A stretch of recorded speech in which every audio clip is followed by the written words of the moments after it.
सो आज हम प्रेजेंट करेंगे Babel with webpack. So I will start with Babel. Babel basically is a transpiler जो कि सोर्स कोड को कंपाइल कोड में कन्वर्ट करता है। It is for the support of all browsers जो लेटेस्ट जावास्क्रिप्ट को सपोर्ट नहीं करते, लेट्स एरो फंक्शंस, प्रोमिसेस वगैरह।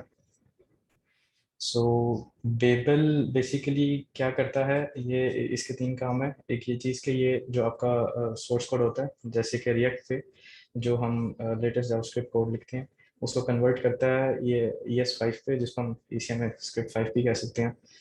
तो सेकंड थिंग इज डैट के इसमें पॉलीफिल फीचर्स होते हैं जो लेटेस्ट ब्राउजर्स पे हैं, लेकिन ओल्ड ब्राउजर्स को सपोर्ट नहीं करते। तो ओल्ड ब्राउजर्स पे पॉलीफिल्स को ऐड करने का इसमें जो बेसिकली बेबल ऐड करता है कोड JS। थर्डली हम जो कोड को जो बेबल कोड को ट्रांसफॉर्म करता है सिंटेक्स को, उसको हम उसमें भी हम अपनी मॉडिफिकेशन कर सकते हैं, which is called code mods. So हम इन तीन चीज़ों पे डिस्कस करेंगे। So let's talk about transform syntax. एक एग्जांपल है पिक्चर, जैसे कि जो हमने ऊपर map function arrow function use किया, एरे डॉट मैप, और उसके आगे एक एरो फंक्शन है। सो ये लेटेस्ट जावास्क्रिप्ट कोड है जिसको कन्वर्ट किया गया बेबल के जरिए ES5 इक्विवेलेंट, जो कि ओल्ड ब्राउजर्स सपोर्ट करते हैं। सो ये बेबल का जो वर्क फ्लो है वो ऐसे चलता है कि जो सोर्स कोड होता है, सोर्स कोड बेबल का अपना एक पार्सर होता है जो सोर्स कोड को कम पार्स करता है AST में। AST is a abstract structure tree, और AST के ऊपर प्लगइन्स अप्लाई होते हैं बेबल के, और प्लगइन्स के बाद हमारे पास एक मॉडिफाइड AST जो ट्री होता है वो हमें मिल जाता है, और फिर उस AST को बेबल कंपाइल कोड में कन्वर्ट कर देता है। सो जो हमारे पास ये प्रीवियस स्लाइड पे जो अरे थी, जो एक मेथड है मैप का, इसको ये सोर्स कोड है जिसको पार्ट्स किया एक AST के ऊपर एक ट्री पे, और उस ट्री को अगेन कन्वर्ट किया मॉडिफाइड ट्री को कंपाइल कोड पे। This is another example. Let's say we have a method here foo and bar identifiers in a method, और जो कि foo प्लस बार आपको foo और बार को एडिशन ऐड करके देते हैं। सो इसका AST ये मिडल में है, ये बनेगा, और इस AST को कंपाइल किया जाता है ES5 इक्विवेलेंट कोड के अंदर। सो ये बेबल का वर्क फ्लो है। सो जो ये हमारे पास AST बनता है, इसमें हम अपने प्लगइन्स भी ऐड कर सकते हैं, जिसमें कस्टम प्लगइन्स। ये बेसिकली जो कोड ट्रांसफॉर्म हुआ, इसके अंदर बेबल का प्लगइन यूज किया गया है, एरो फंक्शन। सो मैं आपको इसका एक डेमो देता हूँ।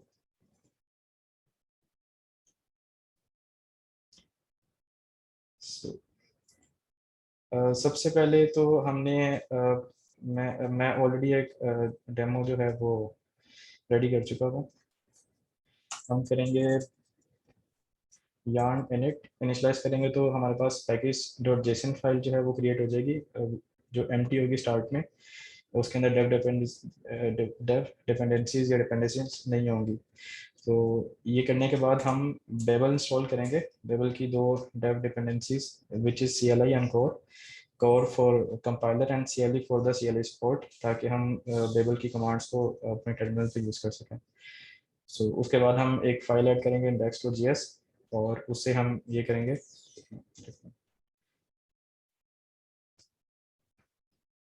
उसमें हमने एक लेटेस्ट कोड रखा है जो लेटेस्ट जावास्क्रिप्ट सपोर्ट करती है।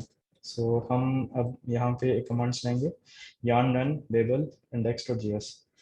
सो जब हम इसको चलाएंगे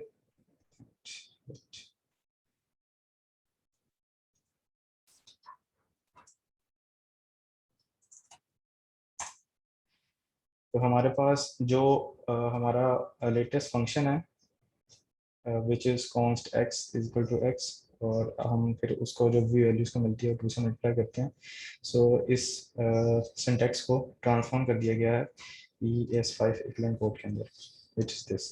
सो इसको कन्वर्ट करने के लिए आप देखेंगे इसमें जो कॉन्स्ट है वो कॉन्स्ट जो ओल्ड ब्राउजर्स हैं वो सपोर्ट नहीं करते, दे यूज़ वार। तो वो वार इसलिए नहीं यहाँ पे कन्वर्ट हुआ क्योंकि हमने जो प्लगइन यहाँ पे यूज़ किया गया which is plugin transform arrow function. तो हम यहाँ पे अगर एक प्लगइन ऐड कर देंगे तो जो कॉन्स्टेंट वार में कन्वर्ट करे तो वो कॉन्स्टेंट वार में भी कन्वर्ट कर देगा।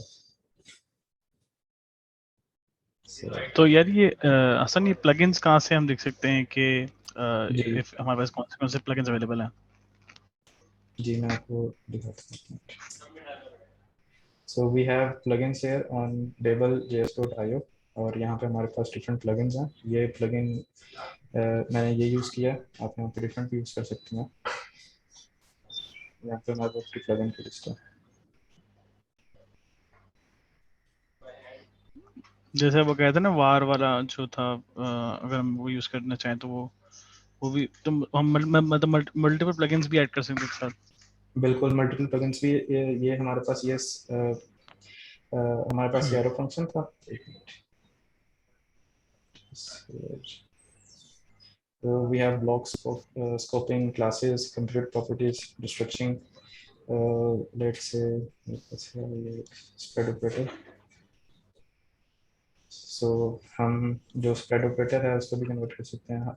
We just have to install this plugin using npm और yarn और उसको हम ऐड कर देंगे अपनी फाइल के अंदर, devel.rc के अंदर, plugins के अंदर। ये करे यार, एक आगे कॉमा सेपरेटेड हम प्लगइन ऐड कर देंगे तो जो बेबल होगा वो इस प्लगइन को यूज कर लेगा। सही है।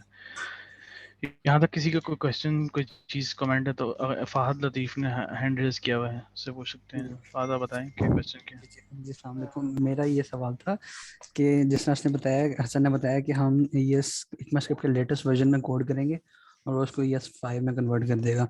तो इसमें मेरा ये सवाल था कि लेट्स सपोज मैं ES6 के अंदर कोड कर रहा हूँ और उसमें मैं कैसा फंक्शन यूज़ कर रहा हूँ जो ES6 है। जैसे कि फाइंड का फंक्शन है हमारे पास, अरे डॉट फाइंड, वो हमारे पास चलता है सिर्फ ES6 में या उससे ऑनवर्ड्स वालों में, ES5 में नहीं चलता। तो जब मैं उसको ES6 में लिख रहा हूँ तो जब वो 5 में उसको कन्वर्ट करेगा तो वो फाइंड करके ही करेगा या इसके रिप्लेसमेंट में जैसे हमारे पास इंडेक्स ऑफ होता है या इस तरह इसका फंक्शन को चेंज कर देगा वो?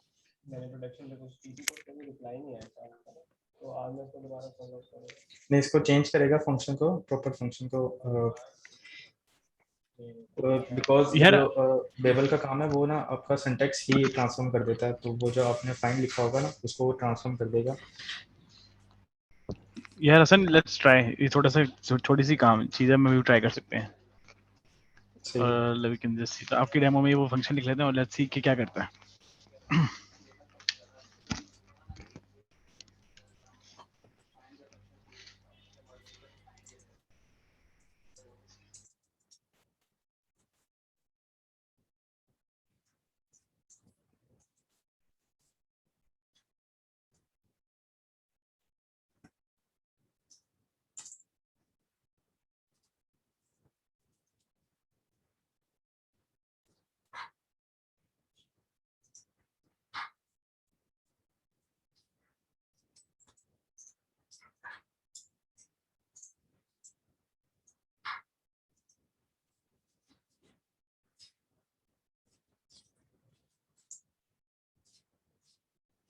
अच्छा, इसके लिए मुझे प्लगइन ऐड करना पड़ेगा।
अच्छा, एक्चुअली मैं अभी भी देख रहा था, इसका प्लगइन यहाँ पे भी अवेलेबल नहीं है। तो ये चीज़ जो सिंटैक्स जो है ना, ये सिर्फ सिंटैक्स ही ट्रांसफॉर्म करता है। सो अगर कोई ऐसी चीज़ है कि जो जिस तरह ये इसका फाइंड फंक्शन है और ये इसको अब सिंटैक्स में कन्वर्ट नहीं कर सकते, तो इसकी फंक्शनैलिटी ही ऐड करनी पड़ेगी, जो कि हम कोड.js के जरिए ऐड करते हैं पॉलीफिल्स के जरिए। क्योंकि लेटेस्ट ब्राउजर्स जो हैं वो array.find को सपोर्ट करते हैं, लेकिन ओल्ड ब्राउजर्स नहीं करते। तो उसके लिए हमें अब इसमें प्रीसेट्स ऐड करने पड़ेंगे, जो कि अभी जब हम वेबपैक का अभी जब स्लाइड्स देखेंगे तो वेबपैक के डेमो में है। ये बेबल का डेमो था, अब इसका आगे जब वेबपैक का डेमो आएगा उसके अंदर आपको दिखाते हैं। सही है। आई थिंक इसके अलावा यहाँ पे कोई क्वेश्चंस किसी के हैं, कोई कमेंट्स तो ऐड कर दे, तो फिर next, otherwise we would move to next webpack session.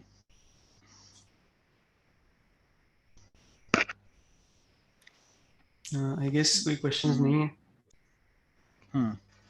चलिए स्टार्ट स्टार्ट खाली स्टार्ट में स्क्रीन शेयर करो। ठीक है, स्क्रीन शेयर हो यार गई? इधर जी हो रही है। यार इमरान भाई नहीं आया आज।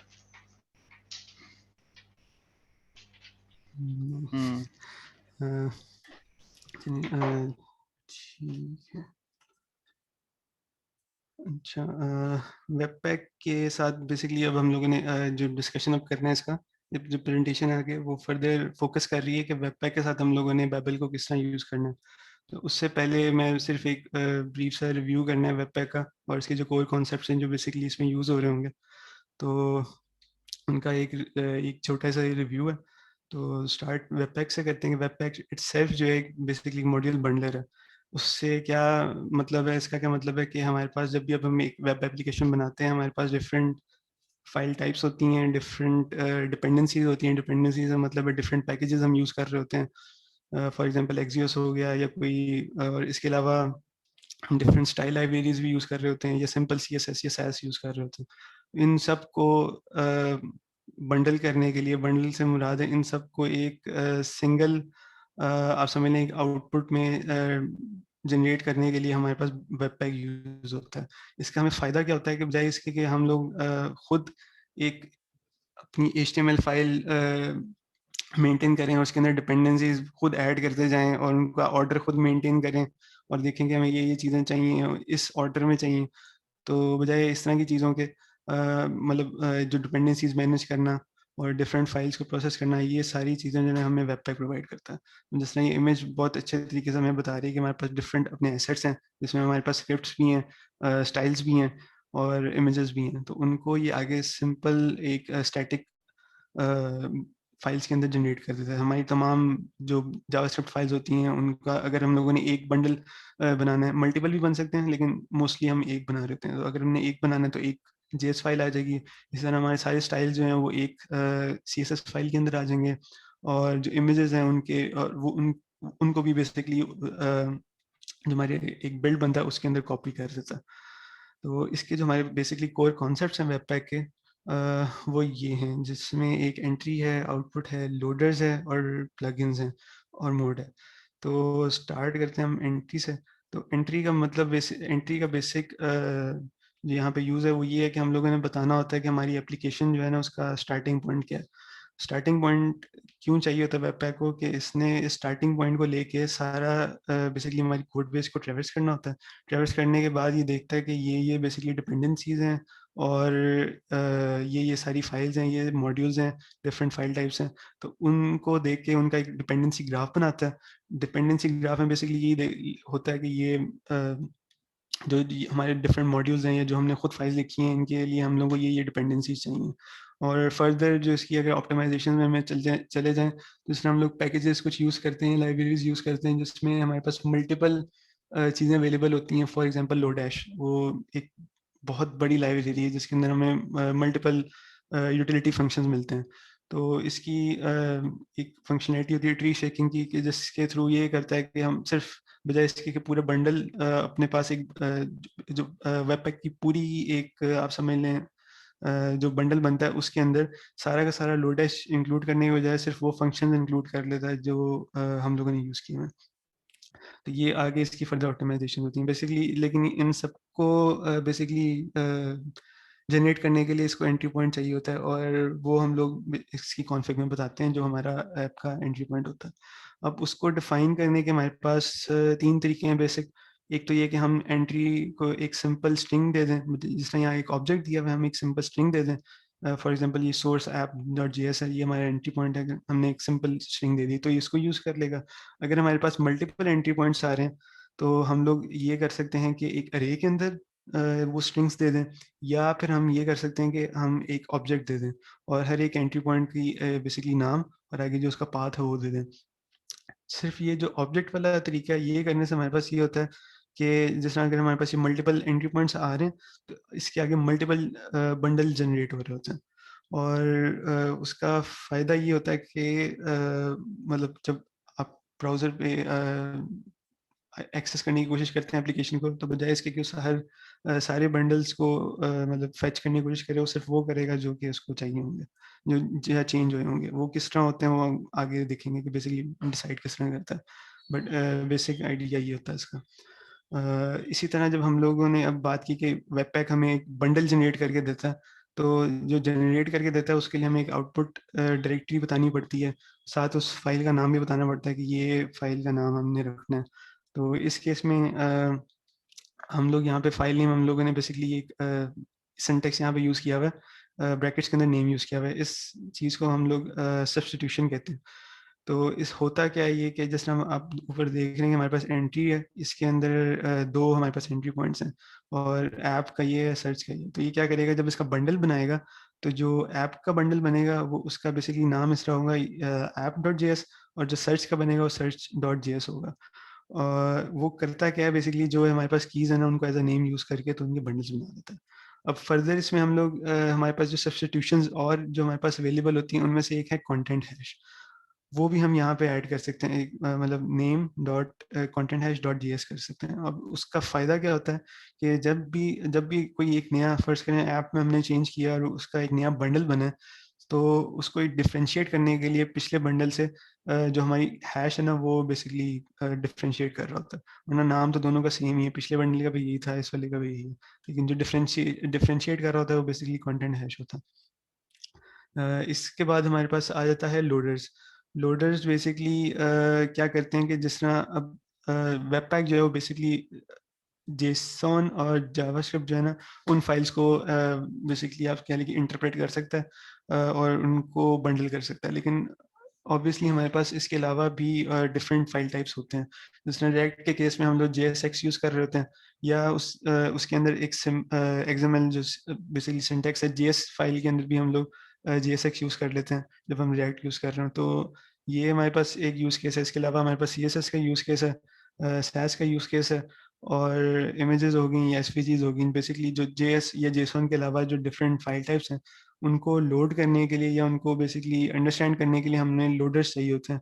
और ये यहाँ पे जिस तरह मैंने एक मेंशन किया हुआ है, ये है बेबल लोडर। ये यूज़ होता है ये यूज़ होता है रिएक्ट के लिए।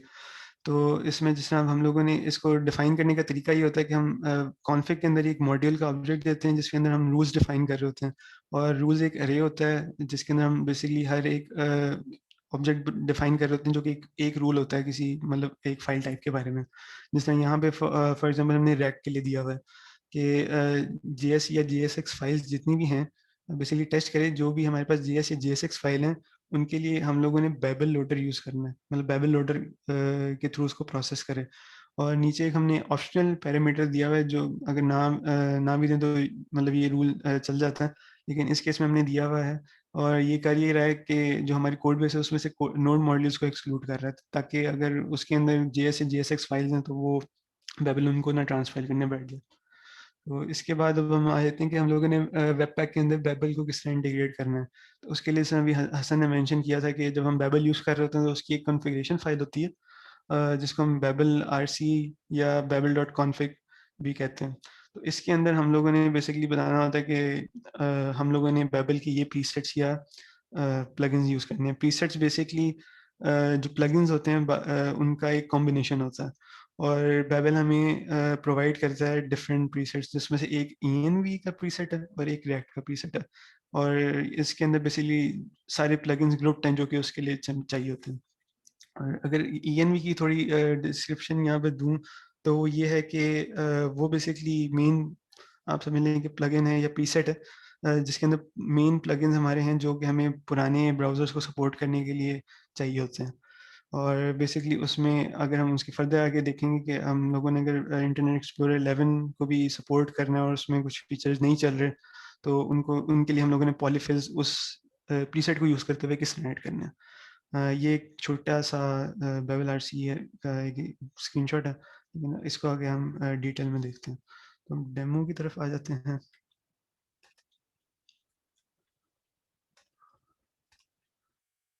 तो डेमो यहाँ पे बेसिकली यहाँ पे डेमो के अंदर मेरे पास ये कोड स्ट्रक्चर है कि एक रिएक्ट ऐप है। इसके अंदर एक मेरे पास जो टॉप लेवल पे एक app.json app.typescript फाइल है, जिसके अंदर एक इंटरफेस डिफाइन किया हुआ है, टाइपस्क्रिप्ट में डिफाइंड है, और नीचे ये ऐप का कंपोनेंट आ गया है। और ये बेसिकली एक हायर ऑर्डर कंपोनेंट है जो कि हमें रिएक्ट हॉट लोडर के थ्रू मिल रहा है, जिसके अंदर हम लोगों ने बेसिकली इसको रैप करके तो एक्सपोर्ट कर रहे हैं। इसको बेसिकली एक्सपोर्ट करने का रीज़न ये है कि हम लोग रिएक्ट का जो हॉट रीलोड वाला फीचर है उसको यूटिलाइज कर सकें। अच्छा, इसके बाद हम वेब पैक की कॉन्फ़िगरेशन देख लेते हैं, जो अभी हमने डिस्कस की है कि एंट्री होती है, आउटपुट होता है, और उसके बाद हमने रूल्स डिफाइन करने होते हैं। तो यहाँ पे जो हमारी एंट्री है वो index.tsx है। वो आपको मैं दिखा देता हूँ, जिसमें हम लोग बेसिकली क्या कर रहे हैं, जो आपका कंपोनेंट है उसको इंपोर्ट कर रहे हैं। उसके अलावा कुछ CSS और SAS फाइल्स हैं जिसके अंदर जो स्टाइल हमारे पास लिखे हैं वो इंपोर्ट कर रहे हैं, और उसके बाद सिंपल इसको माउंट कर रहे हैं। और यहाँ पे एक जो आप चीज़ ये देख रहे होंगे कि हम लोगों ने रेड हॉट लोडर पैच, ये बेसिकली प्लगइन है, वो हम लोगों ने यहाँ पे ऐड किया हुआ है। तो ये प्लगइन कॉन्फ़िगर करने के लिए बेसिकली अगर आप उसकी डॉक्यूमेंटेशन देखेंगे तो उसमें लिखा हुआ है कि हमने कहाँ-कहाँ पे इसको ऐड करना है। और इसीलिए एक तो ये एंट्री पॉइंट पे यहाँ पे ऐड हुआ हुआ है। अगर हम लोगों ने इसके अलावा इसको ऐड करना हो, यहाँ पे अगर हमने एंट्री पॉइंट में नहीं देना फॉर एग्जांपल, तो हम इसको इंडेक्स में भी दे सकते हैं, यहाँ पे टॉप पे इधर भी दिया जा सकता है। उसके अलावा अगर हम नेक्स्ट देखें, हमारे पास आउटपुट आ जाता है। आउटपुट में हम लोगों ने यहाँ पे नेम और कंटेंट हैश दिया हुआ है।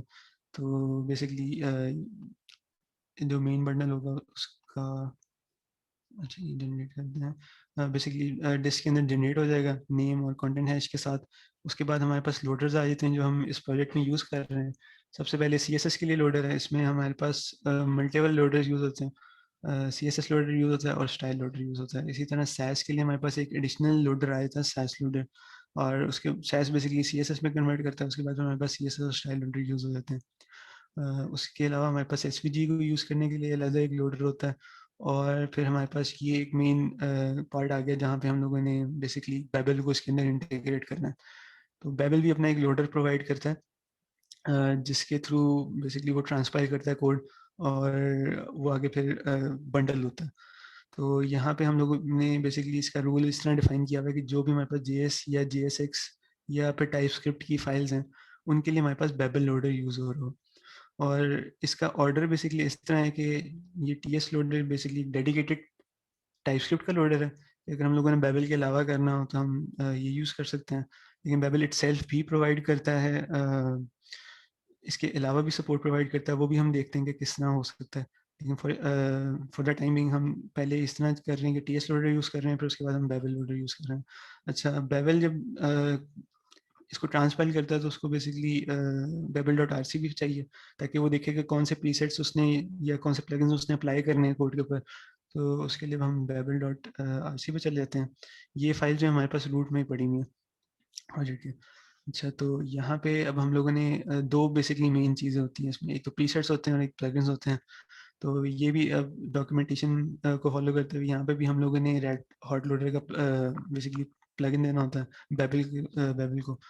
और उसके अलावा फिर अगर प्रीसेट्स की बात करें तो यहाँ पे हमने दो प्रीसेट्स ऐड किए हैं, एक तो ENV वाला है और एक हमारे पास प्रीसेट रिएक्ट है।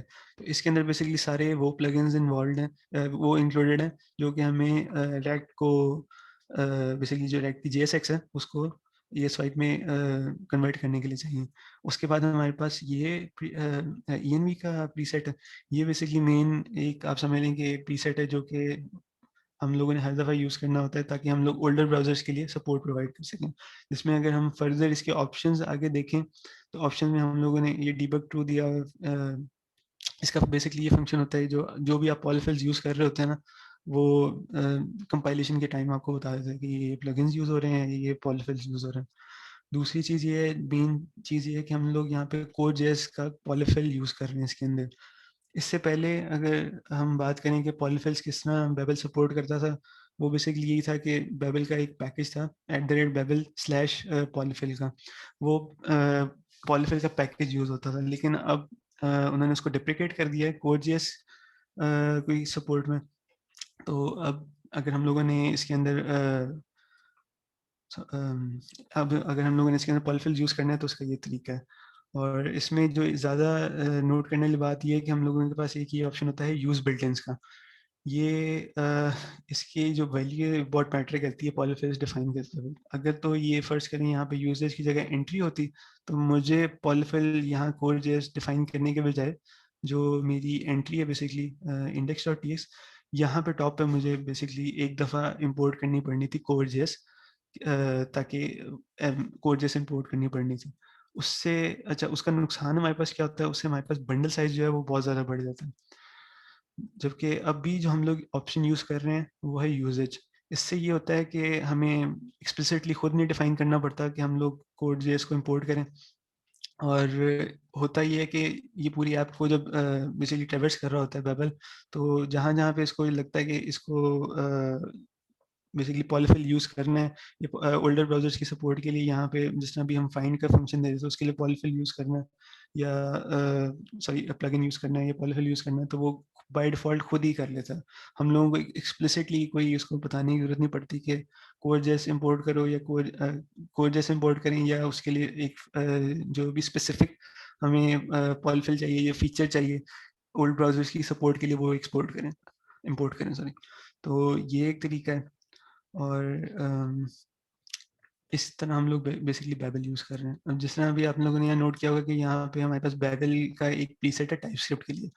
तो ये भी टाइपस्क्रिप्ट का प्रीसेट भी यूज़ हो जाता है। अगर हम TS लोडर नहीं यूज़ करना चाहते तो हम डायरेक्ट ये टाइपस्क्रिप्ट का लोडर भी यूज़ कर सकते हैं। अब अगर हम इसको चला के देखें आपको तो हमारे पास ऐप हो रही है ET80 पे। ये अब हमारे पास ऐप का पेज लोड हो गया है। इसमें बेसिकली हमारे पास एक टाइपस्क्रिप्ट का कंपोनेंट था और एक SVG फाइल थी जो कि हम लोगों ने लोड की है लोडर्स की बेसिकली लोडर्स की हेल्प से। यही काम जो अभी हम लोगों ने बेबल और TS लोडर से किया है, ये हम सिर्फ बेबल से भी कर सकते हैं।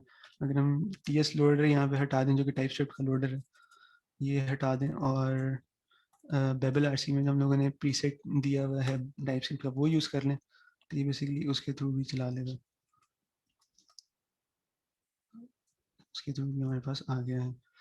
तो बेसिकली ये काम करने के मल्टीपल तरीके हैं, लेकिन इसमें एक जो बेस्ट प्रैक्टिस वाली चीज़ थी वो यही थी कि हम लोगों ने अगर Core.js का पॉलीफिल यूज़ करना है और अपने बंडल साइज़ का भी ख्याल करना है कि वो छोटे से छोटा रहे, तो उसका बेस्ट तरीका यही है कि हम लोग प्रीसेट एनवायरनमेंट के ऑप्शंस में ये बता दें कि जो यूज़ बिल्ट-इन्स हैं उसका यूसेज ऑप्शन रखें और Core.js का ऑप्शन 3 रखें।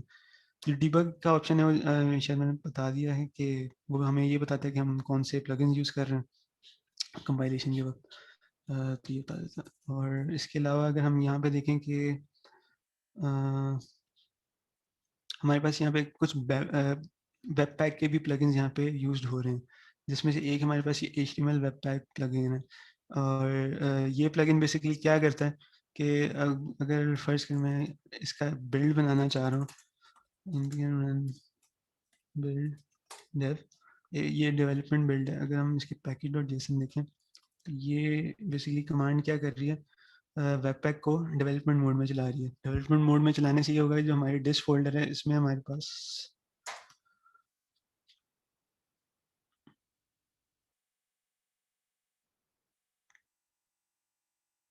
पास बंडल बन जाएगा। अब यहाँ पे आप देख रहे होंगे जो वेब पैक का काम था कि वो bundle.js बना दे वो तो कर रहा है, लेकिन उसके साथ एक HTML भी बना रहा है, और HTML के अंदर इसने वो बंडल भी खुद ही इंक्लूड कर लिया है। ये जो काम है जो HTML बनाने वाला है, बेसिकली खुद जहाँ पे जनरेट करने वाला, वो इस प्लगइन के थ्रू हो रहा है, HTML वेबपैक प्लगइन। और इसमें बेसिकली जो HTML यूज़ हो रही है उसका टेम्पलेट हम लोगों ने यहाँ खुद डिफाइन किया हुआ है, ये वाला टेम्पलेट यूज़ हो जाए, ये टेम्पलेट बेसिकली यूज़ हो रहा है। इसमें बेसिकली हम लोगों ने अपना जो ऐड करना चाहते हैं हम कर सकते हैं, और जो प्लगइन करता है वो ये करता है कि इसकी एक कॉपी बना देता है डिस्क में, प्लस यहाँ पे जो बंडल बनता है उसको लिंक कर देता है। अगर हम देखें तो यहाँ पे, सॉरी, देखें तो यहाँ पे उसने हमारे पास बंडल को लिंक किया हुआ है। और अगर हम लोग ये बंडल खोल के देख लें तो यहाँ आप देखेंगे कि इसने जो भी हम लोगों ने कोड लिखा था उसका एक बंडल बनाया हुआ है, और बहुत बड़ी फाइल आ गई है। अच्छा, इसके अलावा हमारे पास एक कमांड और थी जिसमें हमारे पास जो मोड है वो प्रोडक्शन का सेट हो जाता है, वो है बिल्ड प्रोड, जिसमें वेबपैक मोड प्रोडक्शन यूज हो रहा है। अच्छा, इस कमांड को चलाने की हमें क्या जरूरत पड़ती है?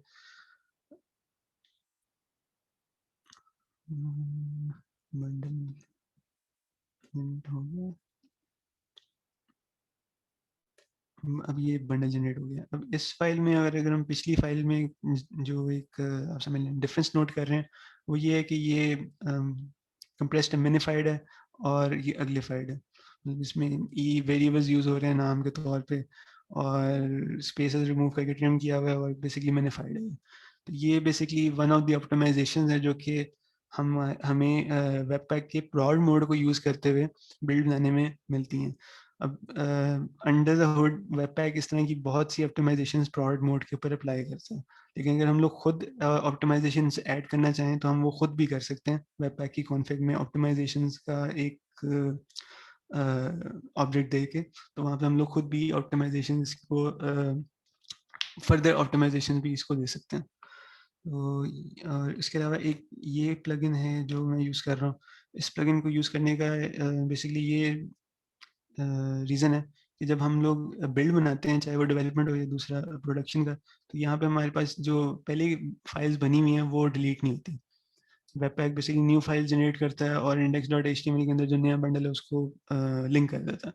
लेकिन बेसिकली इस प्लगइन को यूज़ करने से ये होता है कि जो ओल्ड फाइल्स होती हैं ना उनको ये क्लीन कर देता है, डिलीट कर देता है, और जो न्यू फाइल जनरेट होती हैं नए बिल्ड बनाने पे, सिर्फ वो यहाँ पे हमारे पास फोल्डर में रहती है। तो इसका एक छोटा सा ये काम है। और आई गेस ये एक छोटा सा डेमो था। अगर आप लोगों को कोई क्वेश्चन है तो please feel free to ask.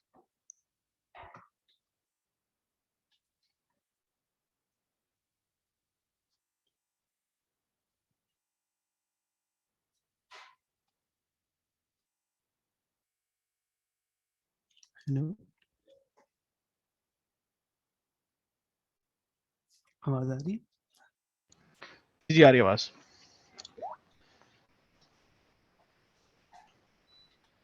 आप बोले क्या कह रहे थे? आपकी आवाज कट गई मैं थी कह बीच रहा था में। कि सॉरी, मैं कह रहा था कि किसी का कोई क्वेश्चन है किसी चीज़ के बारे में तो प्लीज़ पूछना, हम्म, या कोई चीज़ समझ ना आई हो या कोई दोबारा एक्सप्लेन करनी हो। आ, कोई क्वेश्चन किसी का? नबील, जवाद, मेहरान, फहद, कोई भी क्वेश्चन है? जिसने बेबल यूज करा है वो कोई प्रैक्टिकल एग्जांपल देंगे एक दो लोग। बेबल और वेबपैक, बेबल तो खैर हम लोग यूज करते ही हैं, वेबपैक को कोई प्रॉब्लम सॉल्व करने के लिए यूज किया हो तो हम लोग को जरा ये पता चल जाएगा कब कब और क्यों यूज कर सकते हैं वेबपैक। साथ भाई ये एक इसका बेसिकली यूज केस है जो कि मैंने यहाँ पे बताया ना कि जो प्रीसेट एनवायरनमेंट है, जो ENV का प्रीसेट है, वो बेसिकली हमें ओल्डर ब्राउजर्स को सपोर्ट करने, ओल्डर ब्राउजर्स की सपोर्ट देता है। बेसिकली इसका ये काम है। तो यहाँ पे बेसिकली ये जो लाइंस हम लोगों ने लिखी है ना दो, ये क्या कर रही हैं कि हमें पॉलीफिल प्रोवाइड कर रही हैं पुराने ब्राउजर्स को सपोर्ट करने के लिए, जैसे कि इंटरनेट एक्सप्लोरर 11 हो गया। अब उन ब्राउजर्स के अंदर हमारे पास एसिंक वेट हो गया या प्रॉमिस हो गया, ये नहीं चल रहे होते हैं, उनके लिए हमें पॉलीफिल्स इंपोर्ट करने पड़ते हैं। तो Core.js का जो हम लोगों ने यहाँ पे पॉलीफिल इंपोर्ट किया है, जिसका हमने वर्जन बताया कि 3 है, और ऊपर हम लोगों ने एक ऑप्शन बताया है बेबल की बेसिकली कॉन्फ़िगरेशन का ऑप्शन है। इसका मतलब ये होता है कि जो कोड के अंदर हम लोग बेसिकली नए फीचर्स यूज़ कर रहे हैं जो कि पुराने ब्राउज़र में नहीं सपोर्टेड, सिर्फ उनको बंडल में इंक्लूड करें। बेसिकली इन 2 लाइन से हमारे पास ये यूज़ केस एक बहुत बड़ा यूज़ केस आप समझ लें कि पूरा होता है कि अगर हम लोगों ने पुराने ब्राउज़र्स को सपोर्ट देनी हो तो उसके लिए पॉलीफिल्स ऐड करने हो तो वो किस तरह कर सकते हैं।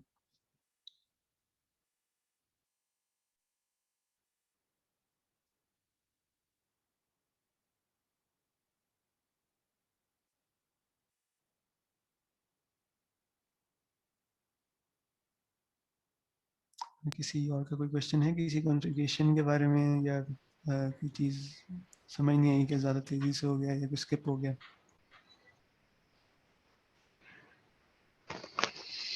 नहीं, I think everyone is okay, या तो जो है सब जो है वो समझ आ गई है, सब सो रहे हैं। तो साथ I think this is time, तो नेक्स्ट प्लान डिस्कस कर लेते हैं। आज इमरान भाई नहीं आए, मैं चाह रहा था इमरान भाई होते, वो जो है ना वो इसका पोस्टमार्टम करते सही तरह, और जो है वो फिर बताते इमरान कि भाई से यार सही मैंने हुआ कि नहीं। बात कर ली थी, वो ऑप्टिमाइजली में कोई टेस्ट केस फेल हो गया, वो उसमें लगे हुए हैं। तो सही आई सही। थिंक कोई जनरल कमेंट है किसी का? शहरियार, मेहदी, मेनान, और अगर कमेंट नहीं है तो सही है।